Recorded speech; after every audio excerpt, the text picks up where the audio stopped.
Good morning and welcome to our Healthcare in Your Future Summit.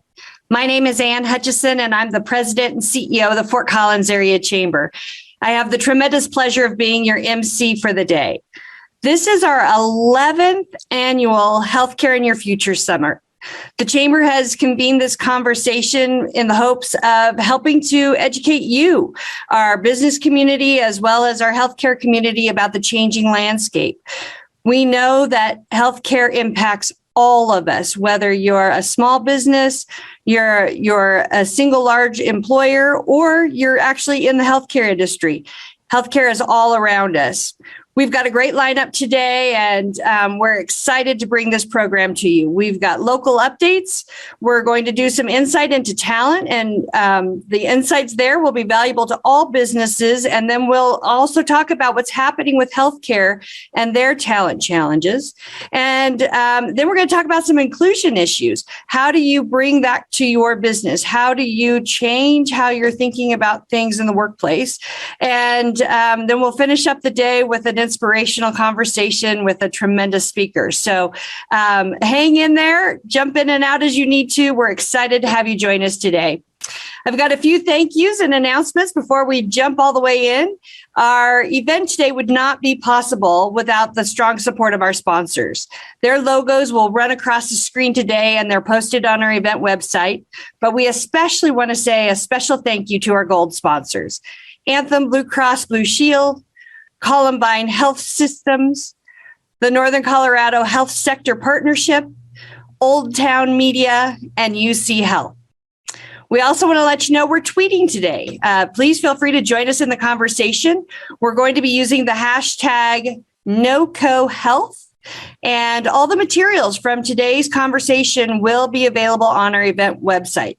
You can find that site at nocohealthcaresummit.com, or you can go to the Fort Collins Chamber, and we've got a link there on our site to the event site. And that Fort Collins Chamber website is fortcollinschamber.com. We also want to make sure that you're holding time on your calendar today for the NoCo Housing Now Summit. That will occur at this exact same link from 1:45 to 3:45. And again, powerful lineup, great insights that you don't want to miss. Finally, we want to encourage you to take advantage of the chat box. It's a great place for you to drop your questions. We'll also be sharing additional insights and resources in that space. So again, take advantage of that chat box to share your questions with our speakers today. We want to make the very most of your time today, so let's get right to it. Throughout our event, we'll feature our gold sponsors who make this event possible. And we're going to start out by showcasing Anthem Blue Cross Blue Shield. They've supported the Fort Collins Chamber and our Healthcare Summit for the past 7 years. Join me in celebrating them by watching this video. Confidence. It gives people the courage to dream, to do, to succeed. Confidence helps people build families and businesses and all the possibilities that go with them. Anthem is driven by the belief that good health can help build confidence. It offers a sense of well-being and protection through physical, emotional, and financial health. With a unique combination of technology and empathy, we anticipate needs and create more efficient ways to connect consumers with the right solutions at the right time. Anthem is reimagining what is possible for every moment of health. Through our collaborative efforts in medical, pharmacy, specialty, and behavioral fields, we're helping to usher in a new era of health. It means being an advocate when an advocate is needed most, focusing on the total person, addressing each stage of their personal health journey. The confidence of care. It is about improving the lives of the people, businesses, and communities we serve. A world where people feel covered, protected, and confident. Because with confidence, anything is possible.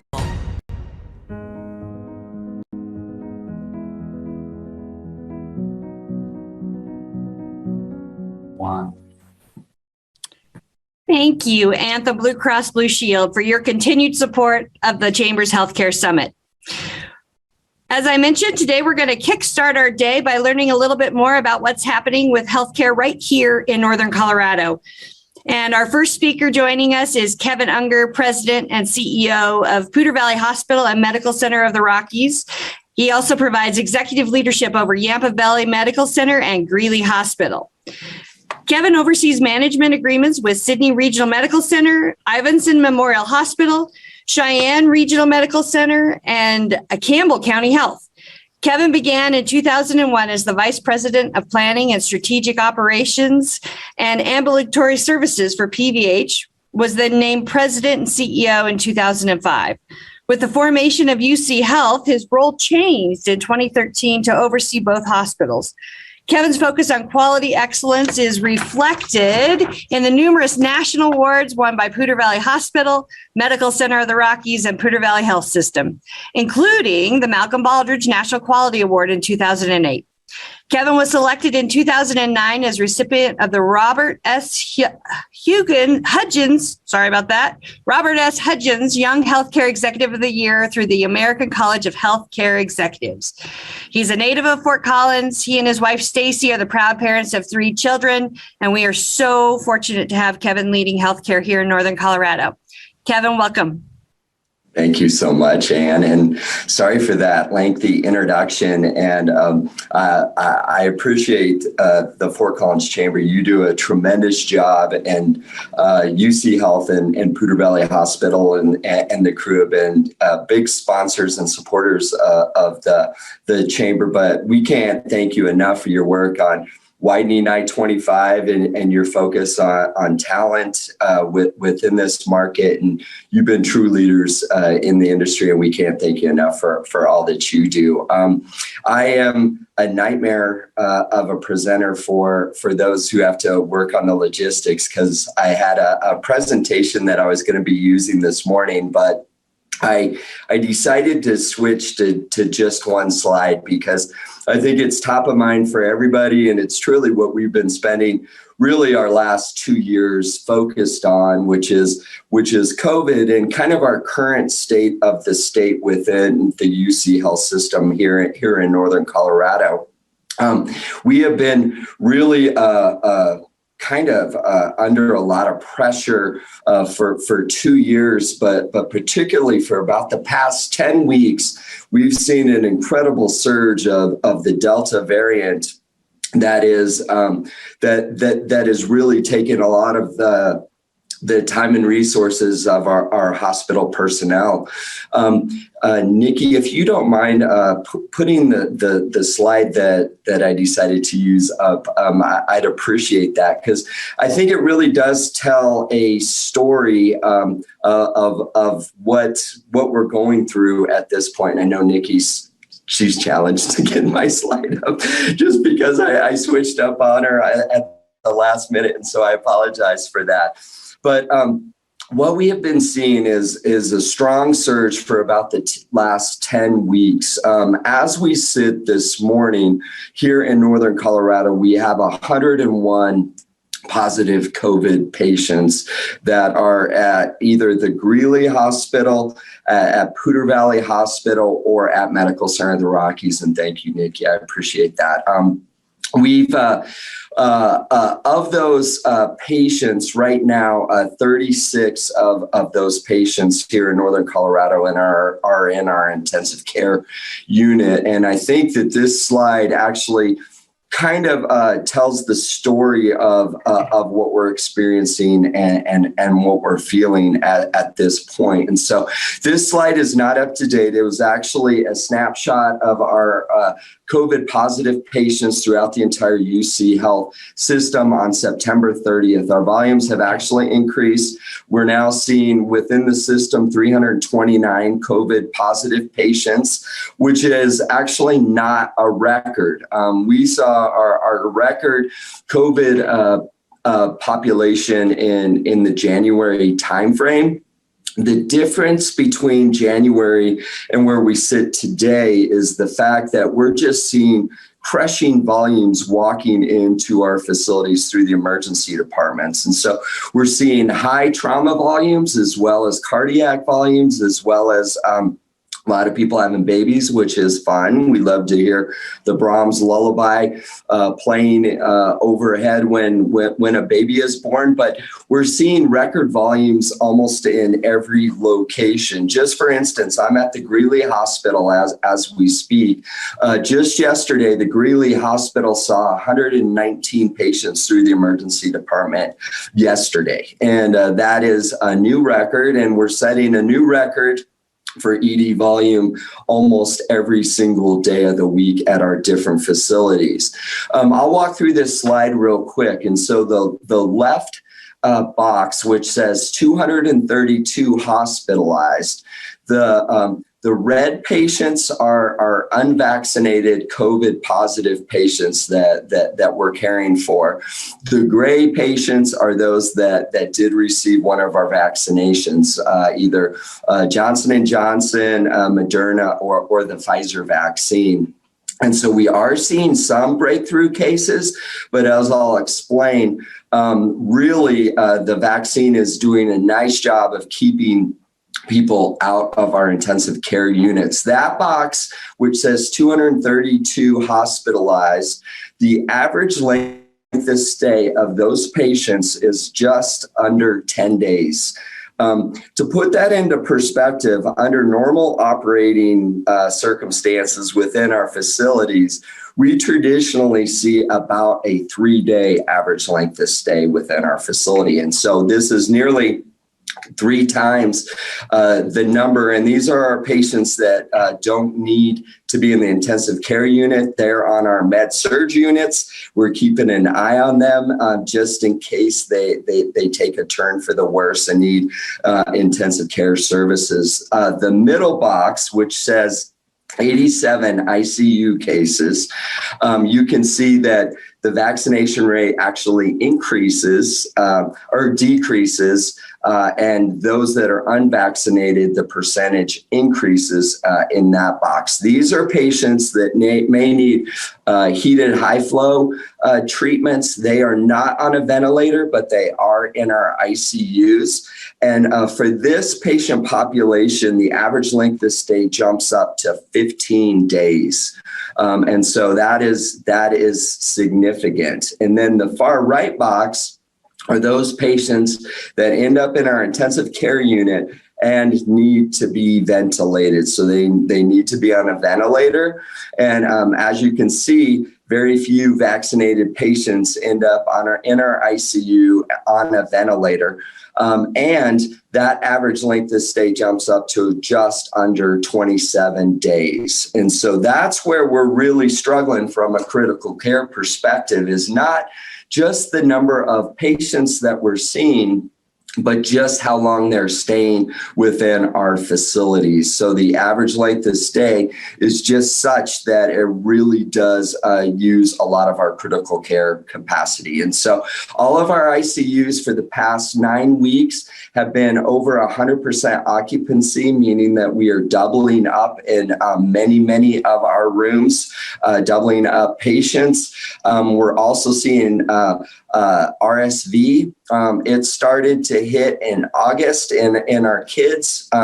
We have never seen an RSV case before about now. End of October, early November is traditionally when we start seeing RSV. It started hitting our communities in August.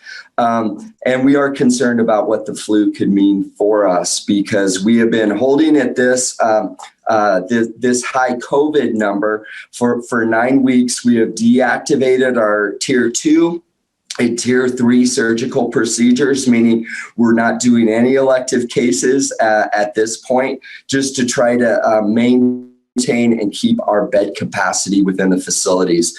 Our troops are tired. We're going on 2 years of really kind of high stress, high volume, high acuity patients, and people are exhausted.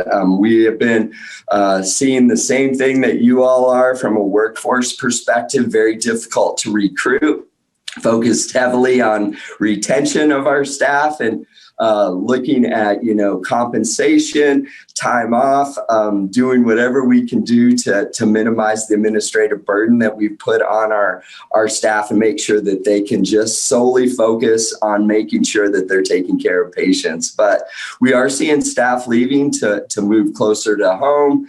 They're retiring, or they're just getting out of healthcare altogether because of the strain and the stress of it all at this point. We are still pushing the vaccine. If there is anybody that that wants to be vaccinated, we still have clinics up and running.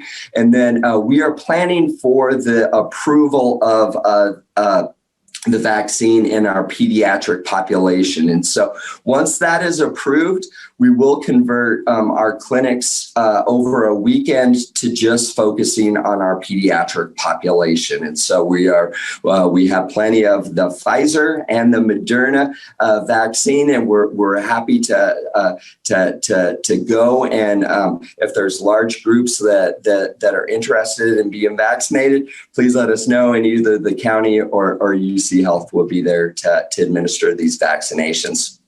To date, UCHealth has vaccinated about 715,000 Coloradoans, and we'd love to see that number increase because we really see that as our way out of kind of our current crisis. And so with that, I know we have other things that we're focused on.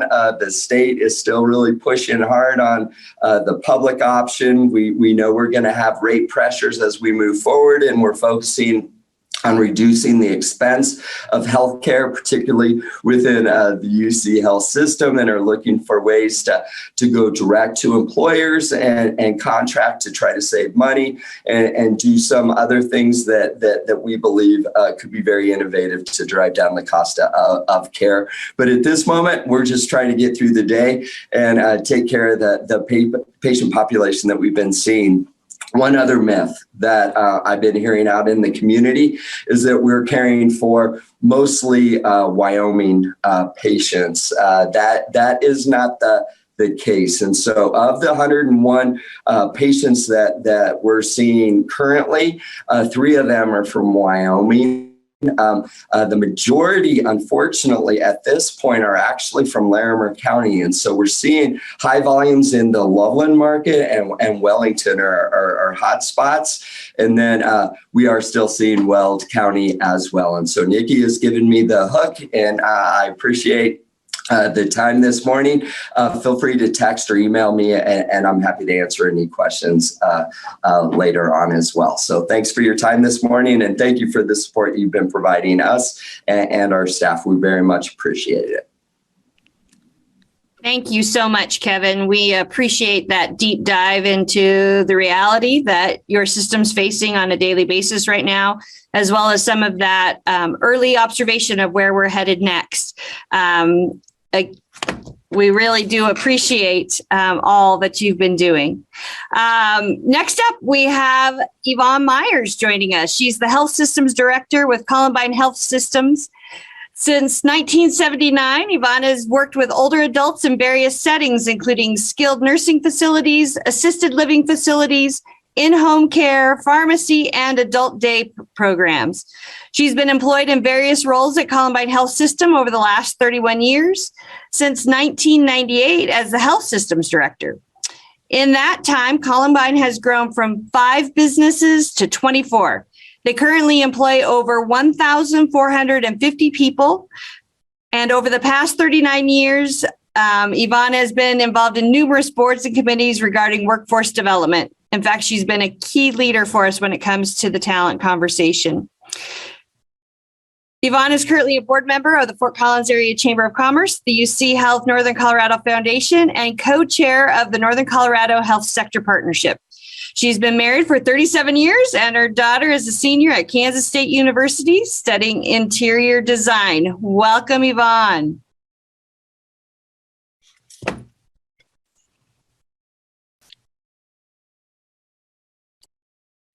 I take this one. Thank you, Ann.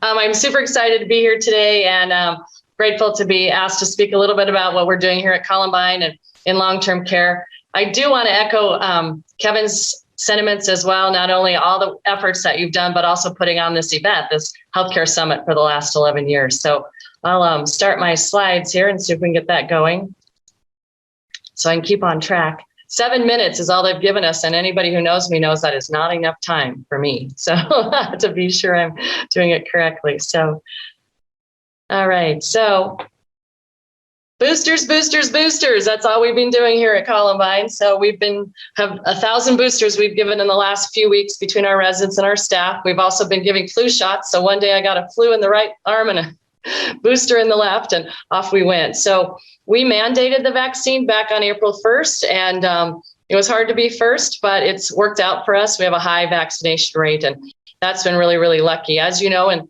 long-term care, our residents are really dependent upon the staff who come in to care for them, and the community spread is then brought into the facilities. Many of them are not going out, especially in our nursing homes. So it's really vitally important that we have those vaccines going. We are lucky. We purchased a freezer refrigerator situation that's monitored even by the CDC so that we can have Johnson & Johnson and Moderna. And then when Pfizer was able to be held for 30 days, once it's unfrozen, then we were able to have Pfizer as well. So when we got the boosters, we could have whichever one we wanted here. And every new employee, when they start, if they're not vaccinated, gets to pick which vaccine they want. So we have our own infusion pharmacy, Poudre Infusion Therapy, and we were able to early on through the Health and Human Services federally to receive the monoclonal antibodies.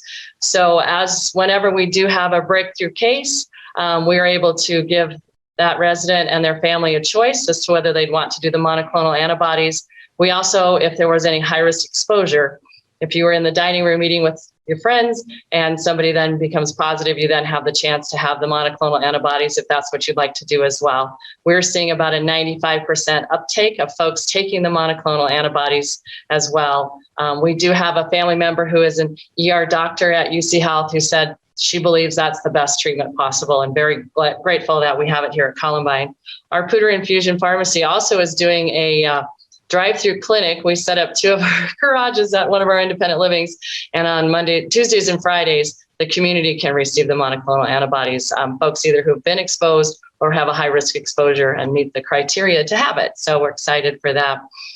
What we found in the breakthrough positives, as you see those in the newspaper, that we have a different standard in long-term care. If we have had an exposure in the last 14 days. So we could have had an employee work 10 days ago, hasn't worked since, but then becomes positive through something. Then we are considered in outbreak testing at that point. The rest of the community, it's looked back at 2 days. And we're also considered an outbreak if we have 2 people, a resident and a staff member, or both, a combination of those. So we have found that all of our high-risk exposures have been with residents leaving to go out into the community or leaving the state, actually going on family vacations and coming back, and then unwitting to them and not meaning to, but then having positive COVID. And then our staff, when they do have exposures, often it's related to exposure to their children or at a soccer game or some other sort of family situation out in the community. So we very much believe in the vaccine. We believe also, as UCHealth and Kevin said, it's our way out. And so we're very pro-vaccine here and feel it's vitally important. It's helped us to keep the big spread in our nursing homes down. Staff, I should have put staff. That's, every industry, every profession is dealing with, where did all the people go? I teased Joyce McConnell at CSU the other day. I said, are they in your dorms? Do you have them? Are they living in your dorms? Get them out. Bring the people back. Where are they? When will they come back? I don't know. I'm magic. I wish I knew that. I'd be a multi-billionaire if we knew that. The nursing shortage was coming. We weren't quite meeting the need of how many nurses we needed over the last 5 to 10 years. So that's something we've been working on.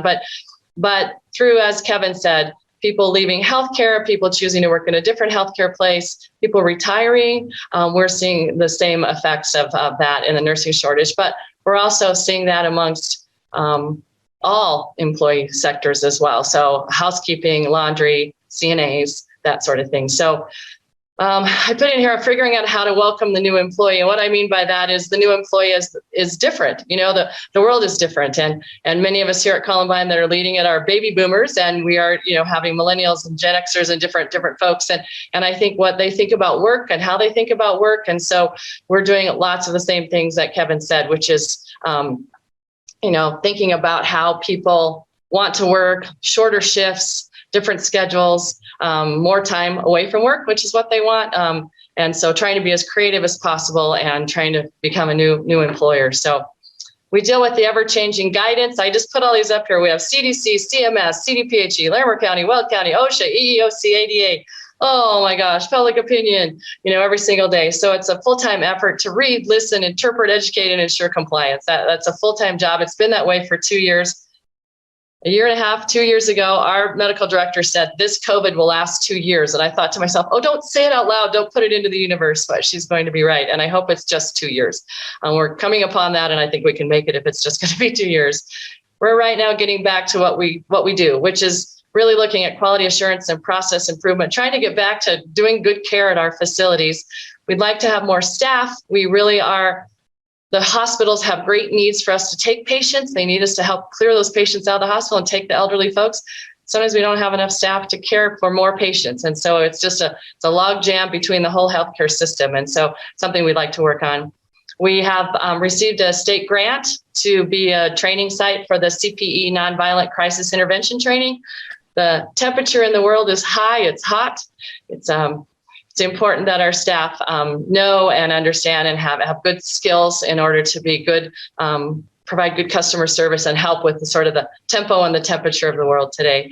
And we're working very, very hard. We have a huge initiative in our organization to be a trauma-informed care organization. So that's a quick update of what's happening in long-term care. We're very much like the hospitals, just taking care of the frail elderly, and excited that we could share a bit of our story today. So thank you so much. Thank you, Yvonne. We are just so fortunate to have you here in Northern Colorado. Your leadership, especially with our health sector partnership, has been powerful, and we wouldn't be where we are without you. So thank you. I'm pleased to now introduce Craig Luzinski. Craig is currently the Chief Executive Officer of Associates in Family Medicine, or AFM. The AFM system consists of 9 primary care clinics with 3 co-located urgent care clinics. AFM is one of the largest primary care practices in Colorado, spanning Fort Collins, Loveland, and Windsor. Dr. Luzinski has over 35 years of healthcare leadership experience. Prior to joining AFM, he served in key leadership roles across Northern Colorado. Thank you so much for joining us today, Craig. Great. Thank you very much for allowing me to participate in this a great event today and on this panel. I appreciate having such diversity on the panel today, having the acute care facility with Kevin and Margo, and then have a long-term care facility with Yvonne speak. It has been a challenge, as Kevin and Yvonne have already stated. Many of the things that they've experienced, we've experienced as well. I think the interesting thing for me, having worked in acute care facilities most of my career, is that we've had to bring many of the concepts that are regularly practiced in acute care facilities into the ambulatory facilities. I joke with the majority of our staff that when COVID started, we did not even know how to spell PPE. We rarely used masks, gowns, those types of things. And we really had to teach and instruct our staff as to how to protect themselves and how to protect and ensure the safety of each other and the patients that were coming into our clinics. And we're well beyond that now. We've, since the very beginning of COVID, have put together what we call the COVID Coalition within AFM, and it's a diverse group of individuals, physicians, pharmacists, leadership led by Dr. Shelley Moore, who's our medical director of our urgent care. And we had that every day for a while. Now we meet weekly just to get an update to make sure that we're still following best practices, keeping an update on what's happening in the region, collaborating with the hospitals and with the county to make sure that AFM is practicing in alignment with that, but also reassuring our patients. You know, one of the things that we find is that a lot of people call their family doctor. They want to call their family doctor, and now they just don't call. They text or they send it through an app or whatever, but to try to get an update. And so we're there for them. We continue to monitor what's going on and practice as well as we can, as well as be a central resource for our patients. A couple other things that we've experienced, obviously workflow changes, workforce management, which has also already been mentioned by Yvonne and Kevin. And then, like I said before, really reassuring our patients of information being seen as the central resource for our patients. Along with that, have been financial challenges. We've had the ups and downs of patient volumes throughout COVID. We're a privately held organization, so sometimes the profits are up, sometimes the profits are down, and our shareholders, which are all physicians, have generously gone with the flow, making sure that we have supported our employees along the way. We've experienced the increasing costs of the workforce. As Yvonne and Kevin have stated, we've seen a shortage in the workforce, and it's a competitive workforce. As I agree with Yvonne, where the heck have all the people gone? And especially skilled people that we need in our clinics. And so that, an increase in workforce has caused us to look at our wages and try to make adjustments with that. Along with those types of things is workforce strategies. One of the things that I've always challenged in my career is that it's really hard to do more with less, or even the same with less, for an extended period of time. So this COVID has allowed us to take an opportunity to try to look at how do we do things differently at AFM and across the ambulatory care. Also, one of the challenges that we had is, as of November 1st, AFM has required COVID vaccination as a requirement for employment. And we've had some people that have decided to leave or don't necessarily agree with the accommodations that we tried to make. So that's also sort of put a dip in our available workforce. But we're doing a pretty good job of adjusting. And I appreciate all the leaders at AFM and the physicians who have been in support of keeping us going, keeping us available to the community. As Kevin said there, emergency rooms have been extremely busy. That's been the same with our urgent cares. Our urgent cares have seen a steady increase in business and, a little bit longer wait times. We pride ourselves on our urgent cares helping to reduce people going to the emergency room. We see that on a regular basis. But we're doing lots of COVID testing and we'll continue to do that. Our urgent cares are open 7 days a week, and we really pride ourselves on trying to help out with that acute urgent care.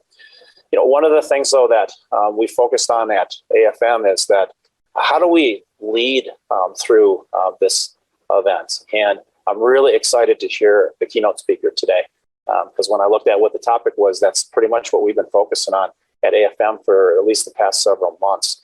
And it's more than just sort of surviving. We've tried to shift into thriving. And I'm just going to share a quick slide that I came across from John Cotter. There we go. I think you all can see that. There are no rules that within this COVID, so we're having to look at new strategies as to how we, as leaders, work with our workforce. And I think that for a while there, we were in survival mode. Everything was looking at threats to us. We were fearful, anxious.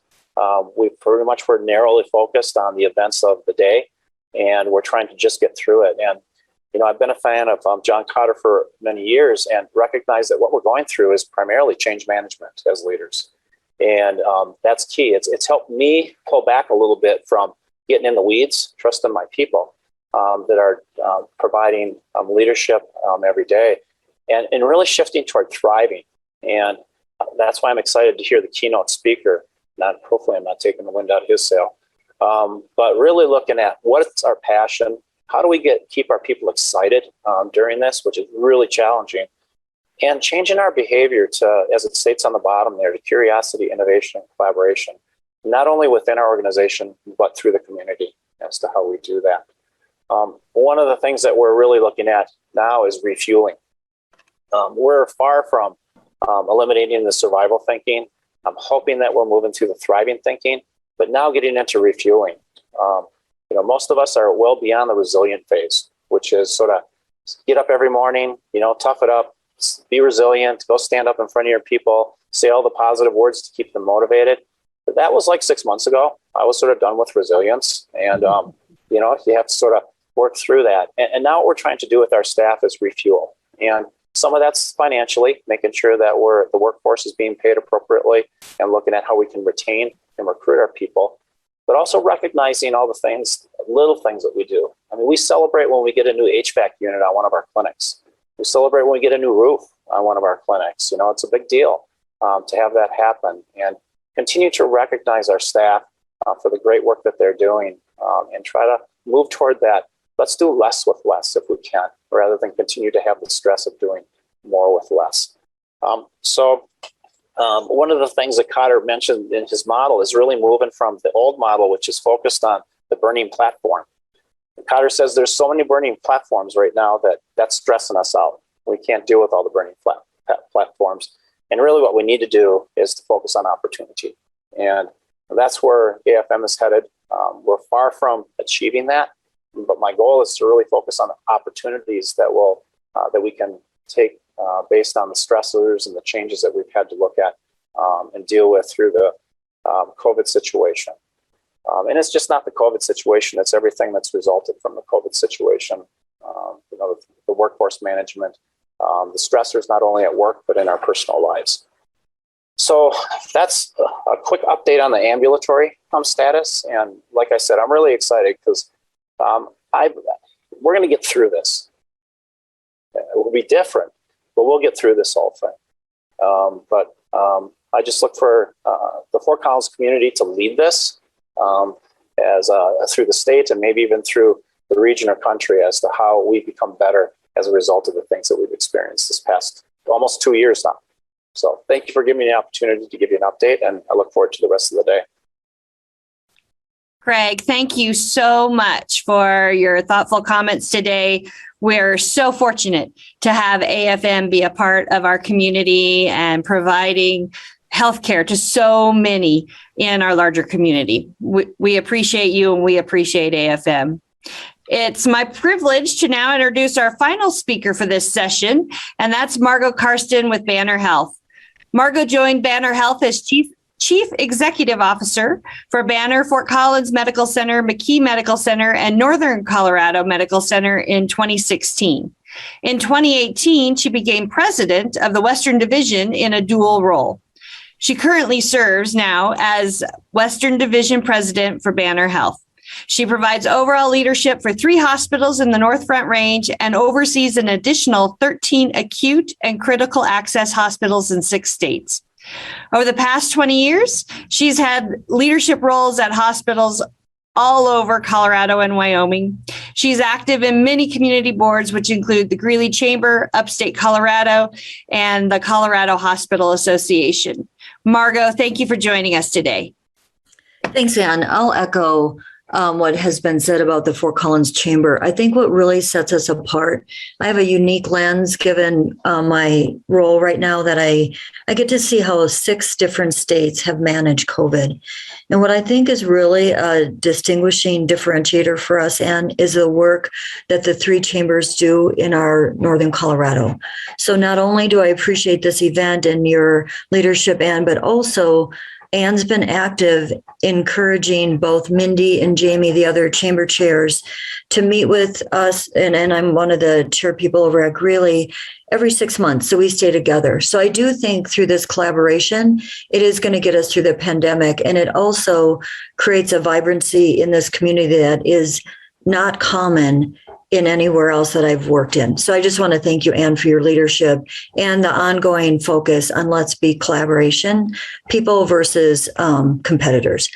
So having said that, I think what else might be interesting for the participation events or the participants is Kevin, Craig, and I and Yvonne have been in this community. Hate to say this, you guys, but I imagine on 30 years. And again, I just want to be very sincere about this. I was able to call Kevin March 13th, 2020, and we both agreed we're going to put our competitiveness aside, and our commitment is to lead through this pandemic and save as many lives as possible. And with Craig's help as well, and Yvonne, I do think you guys, we are so blessed to be in this community, given the collaboration between not only our long-term care, but also our acute care. And then every Friday, Kevin and I meet with our local health directors, both on Larimer County and Weld County, and we compare numbers and strategies and align messages. So I just want to make sure the community understands how tight the collaboration has been. And I really honestly believe when this pandemic is over, because of the collaboration, we will have a very low mortality rate and a high save rate. So I just want to thank Yvonne, Craig, and Kevin for your partnership. I always tell my team we can't do this alone, and I could not do this without you guys' partnership. So I'm just it's fun to follow Kevin because I can just say ditto. We are seeing exactly the same trends in acute care. So I'm just going to share a little bit in addition to what Kevin shared. We have a smaller footprint in Northern Colorado. However, as of today, we have 82 COVID patients. So I'll echo what Kevin shared. We are in a very intense surge right now, and it's critical that our community put in mitigation strategies. And what that looks like is vaccine. And as soon as Craig and Kevin shared, as soon as the pediatrics can get vaccine, please do that. It will, when I look at the states I'm in, California put in very tight mitigation strategies and they bent the epi curve. And so we can do this in Northern Colorado, but we have to lean in all together. Indoor masking is going to be critical in that we're going to be into the holidays, the weather's getting colder, and we're going to congregate inside. I know for me, I'm craving connection. Keep your masks on. It's going to help. It's going to help as we enter the flu season so we can get the vaccine rate high. Keep your masks on, try to social distance, and we'll bend the curve here and give our acute care providers a break. As Kevin said, that the third surge, what's different is we're peaking up and we're plateauing high with COVID. And then we're also layering on, as Kevin said, non-acute or non-COVID, very sick patients. What that is causing our caregivers to see is moral injury. And what that looks like is I worked 8 hours in ICU last week at McKee. We had 12 patients, 10 vented, average age mid-50s, and I'm 59. And so the moral duress and stress that I'm seeing in the care team is different this surge because it's a younger population that we're seeing. And by personal choice, to Kevin's slide, 85 to 90% unvaccinated. And it is heart-wrenching to hear from the nurses the work that they're doing, where they call the patients at home to say their loved one is going to get intubated and they won't be able to speak to them for, like Kevin said, 15, 20 days. So I would just say if everyone could be a bit more kind, and I know that's a simple message, but what I'm seeing is an increase in behavioral health issues as well. And so as a community, why I've loved living in Northern Colorado for almost 30 years is where I started, the collaboration, the collegiality. But I feel like we're light in kindness right now, you guys, to each other, and especially to our healthcare teams. They're tired. The fatigue is great.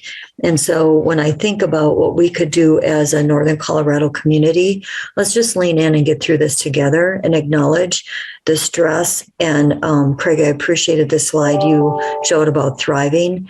I'm spending a lot of time listening and being empathetic and non-judging. So it's a different surge. It's going to last longer. When we look at our predictive model in Banner, we're in this to at least January 2022. And the latest date I saw, and it's artful right now, we're trying to take data and be scientific. Probably mid-December is where we're going to peak. And to Kevin's point, our EDs are already surging. So I would just really encourage us to embrace the mitigation strategies, encourage everybody to be safe, and we'll get through this together.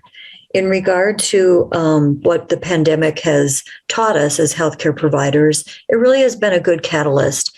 It totally transformed how we give care. From an outpatient side, I think we're going to continue banner, deepen our ambulatory presence, but also think about telemedicine and still encouraging virtual visits. So I always try to look with something that happens, what's the good that came from it? I would say it totally has been a catalyst on how we're giving care from an ambulatory perspective. And I think as you look forward, that's going to continue to be our growth strategy. To Kevin's point, we know together, UCH and Banner, we're going to lower costs and increase access and stay at a high quality product for all of you. The other thing with workforce development, I'll just echo what everybody said. Again, I think the pandemic has really taught us we have to be flexible. We have to figure out different schedules to offer our workforce. How do we make it convenient for them? And they have so many different options.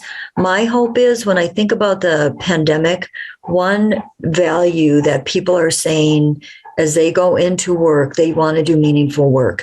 And when I think about Yvonne, the work you all do, Craig, the work you do, and Kevin, what we do, we're going to get this. I do think once the pandemic goes down and people get a break, they're going to look at healthcare as a great option from a career because there's not a better sacred calling than working in healthcare always, and talk about deep, meaningful care. And a call to a profession that does that. So I'm hopeful, you guys. I think for sure we're going to get through it.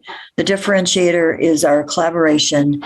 And I do think in the workforce, once things settle down, healthcare is going to be a driver because of the meaningful work we do. So with that, Anne, I'm done. And you might hear my dog panting. I'm working from home today for a minute.